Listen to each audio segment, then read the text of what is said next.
It started with a piece of paper, a laminated one actually, hand-delivered by a nervous teenager who looked like he'd been promised a free gaming gift card if he got my signature.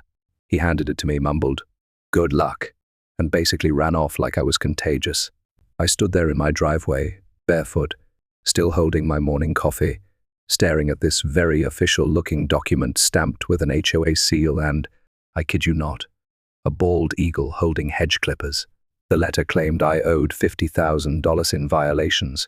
For what, you ask?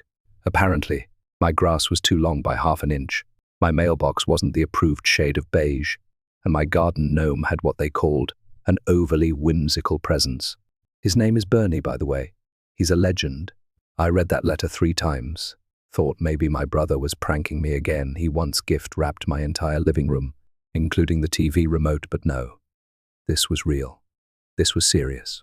And that was the moment it clicked. I didn't sign up for this war, but they just drafted me, and I don't lose wars. I'm not someone who looks for trouble. I like quiet mornings, working with my hands, and fixing things that actually matter, like potholes, not porch cushions. I've been a civil engineer for over a decade. Most of my time goes into planning city infrastructure and making sure things run smoothly. I bought my house at the edge of a neighborhood called Silvercrest Estates about 10 years ago. It was a good deal from a retired highway contractor who just wanted to move south and play golf. The place had everything I needed: a small yard, a garage for my projects, and, tucked into the paperwork, one strange line in the deed. At the time, I didn't pay much attention to it. It said I owned the main road that runs into the neighborhood. Sounded weird, but the road was already there, fully built and in good shape. No one had made a big deal out of it, and I didn't either. Life stayed simple for a long time. The neighbors were decent, the streets were quiet, and no one bothered anyone about what color their mailbox was or how many lawn chairs they owned. That all changed when the new HOA board took over, and Linda put herself in charge. Everything turned into a rule. Grass had to be a certain height, front doors needed to be an exact shade, and garden gnomes, apparently, a threat to public order. She ran the neighborhood like it was her own little kingdom. At first, I just rolled my eyes and stayed out of it. But when she sent me that fine, and I started digging through my old paperwork to fight back, I found the one forgotten clause again: the road. The one every person in this neighborhood uses daily. It's mine. Linda had no idea. None of them did. They'd been driving on it, building HOA events around it, even putting up signs, without ever owning a single inch of it. And suddenly, that little line in my deed didn't seem so small anymore. Then came Linda. You know the type, mirror sunglasses that somehow never come off, drives a Range Rover she probably still owes money on, and walks around like she's the final boss of a reality show no one asked to be on. She was the new head of the HOA, and if the old board was annoying, she made them look like chill roommates. Linda didn't care about community or fairness. She cared about power. She showed up with a laminated clipboard like it was a badge, always clicking her pen like a countdown timer. Her rules weren't just strict, they were insane: lawn ornaments regulated, door wreaths pre-approved only, and don't even think about mismatched patio chairs. She didn't even deliver the fine herself. She sent a teenage boy to do it, probably bribed him with a $10 fortnight gift card. Poor kid looked like he was delivering a death notice. I opened the envelope, and right there it was: $50,000 in violations, my grass too long, my mailbox the wrong shade of gray, and my garden gnome suspiciously whimsical. That's what the paper said. Bernie, my gnome, has been sitting there smiling at everyone for years, and now suddenly he's a problem. I figured there had to be some kind of mistake, so I walked down to the HOA office, which was actually just a beige trailer pretending to be a real building, and asked to speak to whoever was in charge. That's when I met Linda in full force. She didn't even look up from her desk. "Ah, Mr. Thompson finally decided to face the music," she said, as if I'd just been called to the principal's office. I tried to explain that my house wasn't part of the original HOA agreement. I even brought my deed. She glanced at it for half a second and waved it off like I'd just handed her a flyer for a dog wash. That's when it clicked. This wasn't about grass or gnomes or mailbox paint. Linda wanted to control everything, and I was just the next name on her list. But she had no idea who she was dealing with. I left that HOA trailer more annoyed than angry, but something in me had flipped. I couldn't stop thinking about that one line in my deed: the road. So I drove straight to the county recorder's office, showed them my paperwork, and asked for anything they had on the property. The clerk, a guy who looked like he'd rather be anywhere else, typed for a bit, and then handed me a certified copy of the original deed. And there it was, in black and white. I owned the main road leading into the neighborhood. Not shared, not rented, mine. I stared at the page like I'd just found buried treasure, because honestly, I kind of had. Here's the kicker. The HOA had been using that road for free for almost 2 decades. No lease, no easement, no permission, just using it like it belonged to them. Hosting block parties, running their little patrols, even setting up lawn decoration contests right in the middle of it. Meanwhile, I was sitting on the legal equivalent of a nuke, and they had no clue. So I made a call to Uncle Ray, the man, the myth, the retired contractor who once built a working drawbridge for fun. I asked him, "Remember that toll booth you built for your own driveway in the late 90s? He burst out laughing. "You serious?" "Dead serious," I said. "Time for version 2.0. We got to work fast. Found a used toll booth from an old amusement park a few towns over. It still had faded stickers and a coin slot. We wired it up with a license plate scanner, set up a retractable gate arm, and even threw in a solar battery backup. It looked kind of ridiculous, but in the best way. Every piece of it was legal. Just to be sure, I ran the whole setup by my lawyer. When he read the deed and saw the plans, he nearly choked on his coffee.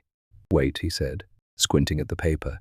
"They fine you $50,000 while squatting on your road?" I nodded. He just shook his head and said, "Oh, this is going to be fun." At that point, it wasn't just about proving a point anymore. It was about flipping the entire situation upside down. They thought they could push me around with fake rules and dumb fines. But now I had a toll booth, a plan, and a whole lot of petty energy. Monday morning came, and I was ready. The booth was finished, the signs were posted, and the gate arm was set to go. A fresh cup of coffee in one hand, Bernie the gnome standing beside me like a loyal little soldier. I stood by the booth and waited. I didn't have to wait long. At exactly 7:38 a.m., Linda's Range Rover came flying around the corner like she was late to a world domination meeting. She slammed the brakes right in front of the gate and stared up at the booth like it had just landed from outer space. Her mouth actually dropped open. I smiled and gave a little wave. She rolled down her window and barked, "What is this?" I pointed to the sign right next to her. Private road, $3 entry, $15 for HOA board members. She blinked, looked at the sign again, then looked at me like I'd lost my mind. "You can't do this," she yelled. "Oh, but I can," I said, tapping the laminated copy of my deed taped to the side of the booth. "Rules are rules." Behind her, a blue minivan pulled up. Mr. Callahan, retired gym teacher, socks and sandals as always, leaned out his window, read the sign, then looked at Linda's SUV blocking the road. "Everything okay here?" he asked. Linda flailed her arms like she was trying to wave in a plane. "Don't pay. This is illegal." But Callahan just shrugged. "Looks pretty official to me." He handed me $3 and drove through, waving. Linda's mouth twitched. Within minutes, more cars showed up. Some drivers were confused at first, but most of them had seen the signs I posted around the neighborhood over the weekend. A bunch had already signed waivers confirming I wasn't under HOA control, which meant free toll passes. They drove through, smiling. Some even tossed snacks at me like I was running a roadside lemonade stand. Someone handed me a muffin. Another guy said, "Bless you, Toll King." Linda, meanwhile, was losing it. She was yelling, pacing, and blocking the road. People behind her started honking. One guy leaned out his truck window and shouted, "Linda, move your car." She turned around and snapped, "He's charging us to use our road." I raised my coffee cup and said, loud enough for everyone to hear, "Actually, it's my road. County records are public if anyone wants to double-check." A few people pulled out their phones and started Googling right there on the spot. You could feel the shift happening right in that moment. The neighborhood was waking up. They saw Linda for who she really was, and they saw me standing there with a smile, Bernie the gnome, and a fully legal toll booth. Nobody forced anyone to pay, but nobody wanted to deal with her either. Car by car, they drove past her, paid the toll, and moved on. And every time the gate arm lifted, it felt like a small win, not just for me, but for everyone who'd ever been fined over a mailbox color or a Halloween decoration. Linda thought she could control everything, but now she couldn't even get past the gate. Linda didn't take the toll booth well, that much was obvious. But instead of backing down like a normal person, she doubled down hard. 2 days after the toll opened, my phone buzzed with a driveway camera alert. Suspicious movement detected. I pulled up the live feed, and there she was, Linda, flanked by her 2 favorite HOA board members, Tim and Sarah. Tim looked like he'd just lost a debate in a high school lunchroom, and Sarah wore her HOA-branded polo like it was military gear. They were on my property, clipboards in hand, snapping pictures of my garage door and measuring my bushes like they were about to cite me for crimes against landscaping. I walked outside casually and said, "Can I help you, trespassers?" Linda whipped around, face tight with fake politeness. "We're doing a standard compliance inspection," she said. "Except," I said, holding up the waiver she'd already seen, "I'm not part of your HOA, and this is private property. So unless you've got a warrant or a lawn fairy permit, you might want to leave." Tim mumbled something about hedge height. Sarah looked like she wanted to disappear. I added, "Smile for the camera. You're all being recorded." They left without another word, but I knew this wasn't the end. The next day, flyers started showing up on mailboxes. Big red letters screamed, "Community-owning toll tyrant." Linda had written some wild rant about me, using a toll booth to build a private empire. She even included a chart estimating how much I'd steal from the neighborhood in tolls over the next 10 years. The best part? She linked to her personal blog, where she called me a suburban warlord with a gnome sidekick. Bernie was thrilled, so I responded the only way that made sense: memes. I posted screenshots of her flyer in the neighborhood Facebook group, with captions like, $50,000 in fake fines versus $3 stall. You decide who the menace is. People lost it. Comments flooded in. Some neighbors shared their own ridiculous HOA stories. One guy got fined for his Halloween bat decoration, another for a pink garden hose. The support poured in. Someone even crocheted a little superhero cape for Bernie. Then came the legal move. I got a thick letter from the HOA's new law firm, saying I had to take down the toll booth immediately or face legal action for interfering with neighborhood traffic and causing emotional distress. I didn't even flinch. I called my lawyer, Nancy, and she nearly laughed. "They want to sue you?" she said. "Let's hit them back." And we did. We filed a countersuit for 18 years of back rent, adjusted for inflation. Total amount? $187,000. I didn't even need to tell the neighborhood what happened, somehow. Screenshots of the court filing leaked into the group chat. People went nuts.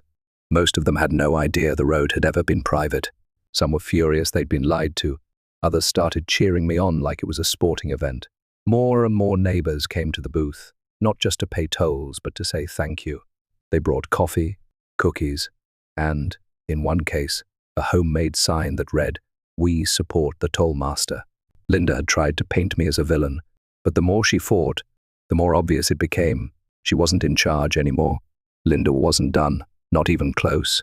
After the lawsuit blew up in her face, and the neighborhood started siding with me, she did what desperate people do. She got sneaky.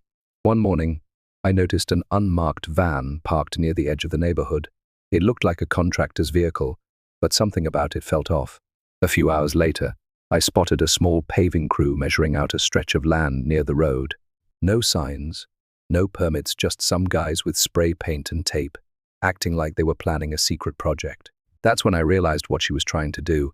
If she couldn't shut down the toll booth, she'd just build a bypass road around it. Only problem? That land belonged to the city. Not only that, it was protected green space, meaning no construction, no digging, not even a lemonade stand. So I made one call to the city's zoning department, emailed them a few photos, and let the pros take it from there. Within 20 minutes, a city official rolled up in a white truck and started asking questions. 10 minutes after that, Linda's crew was packing up their gear. They didn't even get a chance to break ground. The city fined them on the spot for unauthorized excavation. You'd think that would stop her. Nope. Her next move was even bolder and dumber. I got an anonymous email late one night. No message, just a scanned document. It was an easement agreement, looked official, had my name, my signature, even a date from 5 years ago. Only one problem: I never signed it. And the signature? It looked like it had been traced by a drunk raccoon using a crayon. It was laughably bad. I printed it out, circled the worst parts in red marker, and pinned it to a board outside the toll booth with a sign that said, "Forgery of the Month." People stopped to take pictures. That's when the local news caught wind of the story. A reporter from Channel 8 showed up with a mic and a cameraman and asked if I'd do an interview. I said sure, right there by the booth, Bernie the gnome standing proud in the background. The story aired that night under the headline, "Toll Troll versus HOA Tyrant, the Battle of Silvercrest." They even did a side-by-side of my real signature versus the forged one, complete with dramatic music. By the next morning, Linda was done pretending. Her name was Mud, her lies exposed, and the neighborhood was more united than ever, just not behind her. It ended quietly, which somehow made it feel even better. A few days after the news story went viral, I got a letter. Not another threat, not more legal nonsense this time. It was a settlement offer from the HOA's law firm. They wanted to drop everything. No more lawsuits, no more claims, no more games. In exchange, they agreed to make a public apology, officially dissolve the HOA, and sign over permanent rights to the road. I didn't even have to think about it. I signed, smiled, and let it go. I wasn't after revenge, I just wanted peace, and maybe a little bit of petty justice. That weekend, the whole neighborhood gathered in the commons. Tim, one of Linda's old sidekicks, stood in front of everyone and read the apology into a mic. His hands were shaking. Sarah stood off to the side, looking like she wished the ground would open up and swallow her. "We acknowledge our actions were wrong," Tim read. "We apologize to Mr. Thompson and the residents of this community." And just like that, it was over. In the weeks that followed, things changed fast. Gnomes started popping up in front yards all over the neighborhood, dozens of them, little plastic rebels standing tall. Someone painted their mailbox in rainbow stripes. Another guy installed a garden windmill the size of a car. No one cared anymore. We were free. The toll booth stayed, but now it had a new purpose. Every Saturday, I opened it as a mini coffee stand. We served free drinks, played music, and laughed about how crazy everything had been. Bernie the gnome got his own little statue right next to the booth, complete with a plaque that read, "Defender of the Road." One morning, a kid rode up on his bike and looked at the booth. "Is the toll still real?" he asked. I smiled, leaned on the counter, and said, "Only if your HOA ever comes back."